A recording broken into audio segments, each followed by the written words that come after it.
जय साथियों, मैं अनिल कुमार इन्फो शिक्षा चैनल में आप सभी का हार्दिक स्वागत करता हूं।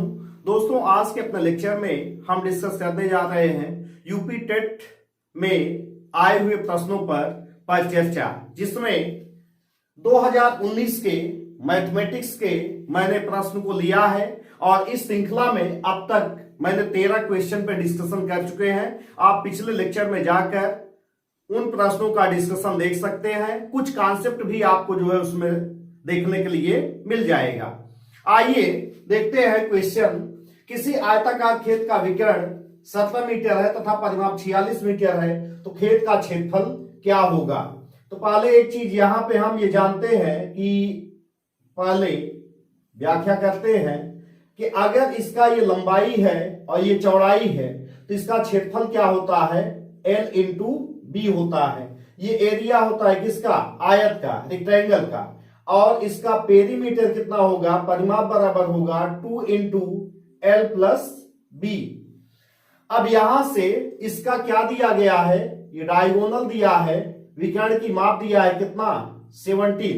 यानी कि हम जानते हैं कि आयत में इसके अंतः कोण जो है कितने डिग्री के होते हैं? 90 डिग्री होता है। यानी कि अगर यहां पे हम पाइथागोरस थ्योरम अप्लाई करें तो L square plus B square बराबर क्या हो जाएगा?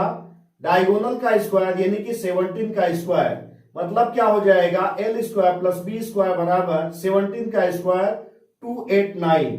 इक्वेशन फर्स्ट आप बना दीजिए। अब इसका पेरीमीटर कितना दिया है? 46 दिया है।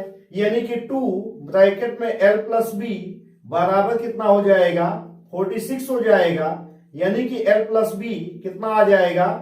46 अपान 2 हो जाएगा। तो कितना बन जाएगा? 23। अब हम क्या करेंगे? इसी का दोनों तरफ का स्क्वायर कर देंगे। यानी कि L प्लस बी का होल स्क्वायर कर दीजिए और यहां से 23 का स्क्वायर कर दीजिए। इससे क्या आ जाएगा? L square plus B square plus 2LB बराबर 23 का स्क्वायर कितना होगा? 529, 529। अब यहां पे इक्वेशन फर्स्ट में देखिए, इसका वैल्यू दिया गया है 289 प्लस 2LB बराबर क्या हो जाएगा? 529। यानी कि 2LB बराबर कितना हो जाएगा? 529 में से 289 माइनस कर दिया जाएगा तो यहां से कितना मिल जाएगा? 9 में से 9 घटाएंगे तो 0 आएगा और यहां पे 12 में से अगर 8 घटाएं तो 4 आएगा और ये बन जाएगा 240। यानी कि इससे क्या मिल जाएगा? LB बराबर 2 का यहां पे गुणा है, इधर आके भाग हो जाएगा। 240/2 आंसर कितना मिल जाएगा? 120। और एरिया किस में आता है? मीटर स्क्वायर में आता है। यानी कि इसका आंसर क्या बनेगा? 120 मीटर स्क्वायर। यानी कि बी ऑप्शन इसका आंसर होगा। आइए अब यहां पे दो फार्मूला याद आप कर लीजिएगा, एक इसका क्षेत्रफल का और दूसरा परिमाप का। तो क्षेत्रफल और परिमाप दोनों याद रखिए, जिससे आगे कोई भी क्वेश्चन अगर इस पे आधारित आएगा तो क्षेत्रफल से संबंधित और परिमाप से संबंधित, तो आपका जो है क्वेश्चन हल हो जाए। आइए, एक बहुभुज के अंतः एवं बाह्य कोणों का अंतर 60 डिग्री है, तो बहुभुज में भुजाओं की संख्या क्या होती है? तो बहुभुज होता क्या है? जैसे मान लीजिए एक अगर ये ट्रायंगल बन गया तो ये भी क्या है? बहुभुज है। अगर यहाँ पे एक वर्ग बना दिया जाए तो ये भी क्या है? बहुभुज है। तो अब यहाँ पे बहुभुज के कोणों का जो अंतः और बाह्य कोण होते हैं उसको हम देख लेते हैं। हमने यहाँ पे एक समबाहु त्रिभुज लिया है और यहाँ पे एक हमने क्या लिया है? वर्ग लिया है। इसी से हम एक्सप्लेन करते हैं, कुछ कॉन्सेप्ट इसका सीखते हैं कि क्या इसका कॉन्सेप्ट होगा। ध्यान रखिएगा, अगर ये समबाहु त्रिभुज लिया गया, त्रिभुज के तीनों अंतः कोणों का सम कितना होता है? 180 होता है और इसमें कितना होता है? 360 डिग्री होता है इसके अंतः कोणों का योगफल। तो अब यहां से जानते हैं कि अगर इसमें ये 30 डिग्री, ये 60 डिग्री और ये 60 डिग्री, ये भी 60 डिग्री, अब यहां पे कितना होगा? ये 90, 90 और 90 और 90। तो आप यहां से अगर बाय कोण निकालेंगे तो एक सीधी रेखा पे कितना कोण बनता है, 180 अंश बनता है। यानी कि अगर यहाँ पे ये 90 है तो ये एंगल कितना होगा, 90। ये एंगल कितना हो जाएगा, 90। ऐसे ही ये एंगल कितना होगा, 90 डिग्री। यहां पे ये एंगल कितना होगा, 90 अंश। यानी कि हम बाय कोण इसका निकाल रहे हैं। ऐसे ही अगर इसमें आप देखेंगे तो अगर ये एंगल 60 है तो ये कितना आएगा, 120 आएगा। यहां कितना आएगा, 120 आएगा। यहां कितना आएगा, 120 आएगा। यानी कि अगर हम इसमें बाह्य कोण का जो है सम करें तो 120 प्लस 120 प्लस 120 डिग्री कितना बनेगा, 360 डिग्री बनेगा। और इसमें भी अगर कहते हैं तो 90 प्लस 90 प्लस 90 प्लस 90 बराबर 360 डिग्री। यानी कि अंतः कोण, ध्यान रखिएगा, अंतः कोण जब हम निकालते हैं तो अंतः कोण का मान जो है योगफल बढ़ता जाता है, लेकिन कभी भी किसी बहुभुज में बाह्य कोणों का जो योगफल हमेशा कितना होगा, 360 डिग्री होगा। यानी कि ये वैल्यू फिक्स है, चाहे 6 भुजा कर दीजिए बहुभुज में, चाहे 7 भुजा कर दीजिए, चाहे 8 भुजा कर दीजिए, इसका जो है बाह्य कोण का सम कितना बनेगा, 360 डिग्री। तो यानी कि और एक चीज यहां पे ये देखिए कि अगर अंतः कोण और बाह्य कोण का योगफल कर दिया जाए किसी में, 90 प्लस 90 180 और 60 प्लस 120 कितना बनेगा, 180। यानी कि हमेशा अंतः और बाह्य कोण का जो है योगफल, अंतः कोण प्लस बाह्य कोण, इनका योगफल हमेशा कितना आएगा, 180 डिग्री बनता है। ये फिक्स है। अब हम यहां से एक कॉन्सेप्ट बनाते हैं कि कॉन्सेप्ट आपका यहां से बन गया कि अंतः और बाह्य कोणों का योगफल 360 डिग्री बनेगा। ये पॉइंट आप नोट कर लीजिए। अब हम सवाल की तरफ बढ़ते हैं कि इसको कैसे हल किया जाएगा। अंतः कोण मान लीजिए ए है और बाह्य कोण को जो है बी मान लीजिए। यानी कि अंतः और बाह्य कोणों का अंतर कितना दिया है, a माइनस बी बराबर 60 डिग्री। और यहां दिया है a प्लस बी। अभी हमने बताया कि अंतः और बाह्य कोण का जो है योगफल कितना आएगा, 180 डिग्री। यानी कि इस इक्वेशन को हल करके यहां से अगर ये कैंसिल कर दिया जाए तो 2a बराबर कितना बन जाएगा, 2a बराबर ये बन जाएगा 240। यानी कि a बराबर कितना बन जाएगा, 120 डिग्री। अब अगर a बराबर 120 डिग्री बना तो a की वैल्यू कहां रख दीजिए, a प्लस बी बराबर 180 में रख दीजिए a का मान। 120 प्लस b बराबर कितना होगा, 180 बटे 180 माइनस कितना 120, तो कितना आएगा 60 डिग्री। चूंकि यहां एक मिनट इसको अगले स्टेप में करते हैं। b बराबर कितना बनेगा, 180 माइनस 120 और ये बन जाएगा 60 डिग्री। यानी कि ये अंतः कोण माना गया और ये बाह्य कोण माना गया। अब यहां से देखिए एक अंतः कोण, ये अंतः कोण, ये बाह्य कोण है, ठीक है। एक बाह्य कोण अगर 60 डिग्री हो गया तो बताइए, अभी हमने बताया है कि बाह्य कोणों का योगफल कितना आ जाएगा, 360 डिग्री। यानी कितने भुजाएं हैं, अगर अंतः कोण 60 डिग्री आ गया तो टोटल भुजाओं की संख्या कितना हो जाएगी, 360 में 60 का डिवीजन कर देंगे तो आएगा 6 भुजाएं। यानी कि इसका आंसर क्या बनेगा, ए बनेगा। आइए अब इसके बाद देखते हैं कौन सा क्वेश्चन, क्वेश्चन नंबर 16 देखते हैं।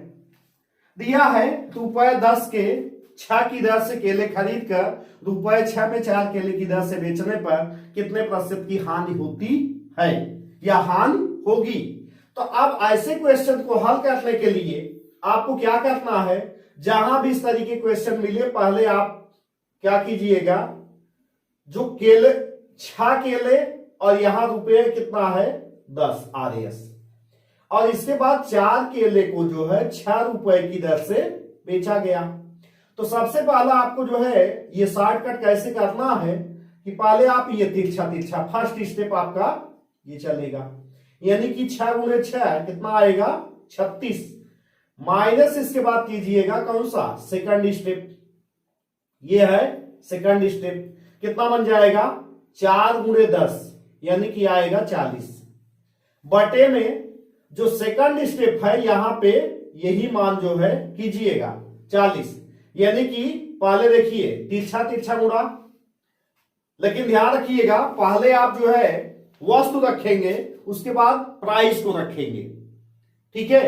अब यहां से पहले तिरछा 6 का गुणा 6 में 36, ये फर्स्ट स्टेप होगा, माइनस सेकंड स्टेप बटे सेकंड जो स्टेप है वही थर्ड स्टेप होगा, और इनटू 100। ये जब आप शॉर्टकट करेंगे तो यहां आएगा -4 बटे 40, क्योंकि 36 में से 40 निकाल देंगे तो -4 बटे 40 और गुणे 100, तो यहां से 0 1 0 1 0 कैंसिल, 4 4 से कैंसिल, आंसर आ गया -10%। अब ध्यान रखिए अब आपको ये माइनस साइन ही शो करेगा कि इसमें क्या जो है हो रहा है, हानि हो रही है, यानी कि 10% की हानि होगी।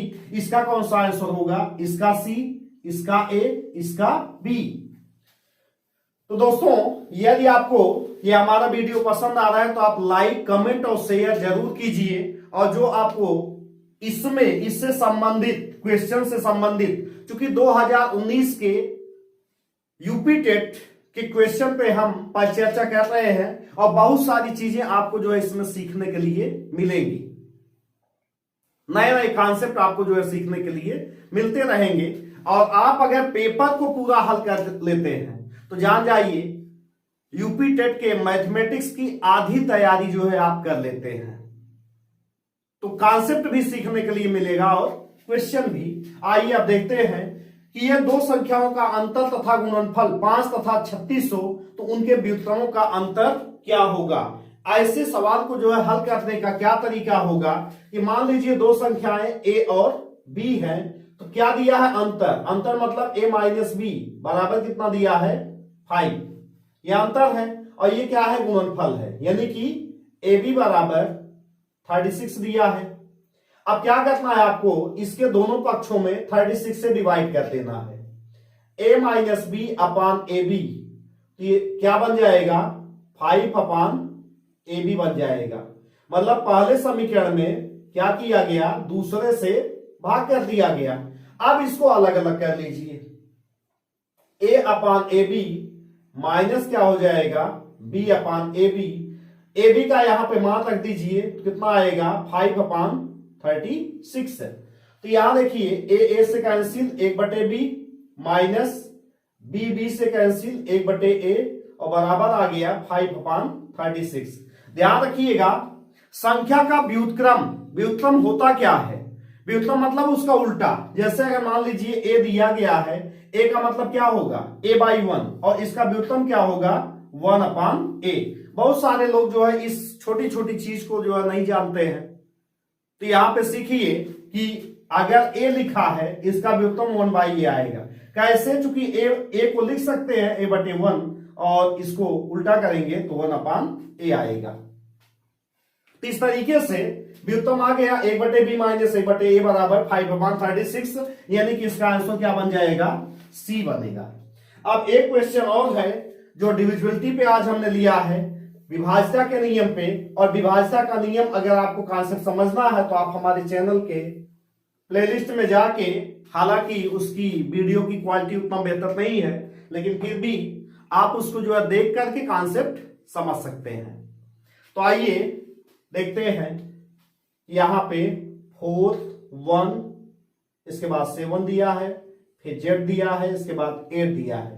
अगर ये संख्या किससे विभाजित है, 9 से विभाजित है, तो बताइए z की वैल्यू क्या होगी। ध्यान रखिए विभाज्यता को जो है हल करने के लिए देखिए अंकों का योगफल 9 से विभाजित हो तो दी गई संख्या जो है 9 से विभाजित हो जाएगी। ये 9 की विभाज्यता का नियम है। लेकिन ध्यान रखिए हम वैसे ही हल कर रहे हैं कि अगर 8 एक हम कर दें 9, ये कैंसिल हो जाएगा। अगर 7 और 4 कर दें तो 11 आएगा। लेकिन ध्यान रखिए 11 क्या है, 9 से विभाजित नहीं है, 9 1 के 9। लेकिन ध्यान रखिए इसमें हम कितना जोड़ दें कि अगला नंबर जो आएगा वो जो है 9 से विभाजित हो जाए। आप जानते हैं कि 11 के बाद 18 आएगा जो 9 से विभाजित हो जाएगा, यानी कि 9 दूनी 18। तो अब बताइए 11 में कितना जोड़ दें कि ये जो है संख्या कितना हो जाए 18 हो जाए, तो बताइए 7 जोड़ा जाएगा तो ये संख्या क्या बन जाएगी? 18। यानी कि अगर इस z का मान यहां पे हम 7 जो है रख दें तो दी गई संख्या का योगफल जो होगा वो 9 से विभाजित हो जाएगा और संख्या जो है 9 से पूर्णतः विभाजित हो जाएगी। तो दोस्तों आज के लेक्चर में हमने 5 क्वेश्चन यूपी टेट में आए हुए प्रश्नों पर चर्चा किया है। आशा करते हैं कि आप जो इससे कुछ कॉन्सेप्ट प्लस क्वेश्चन का आंसर और उसका एक्सप्लेनेशन बेहतर तरीके से सीख पाए हैं। तो दोस्तों वीडियो को लाइक शेयर और कमेंट जो है आप जरूर कीजिए, जिससे ज्यादा से ज्यादा लोगों तक ये वीडियो पहुंच पाए और हमारे चैनल का उद्देश्य जो है पूरा हो पाए। तो नेक्स्ट वीडियो में हम मिलते हैं।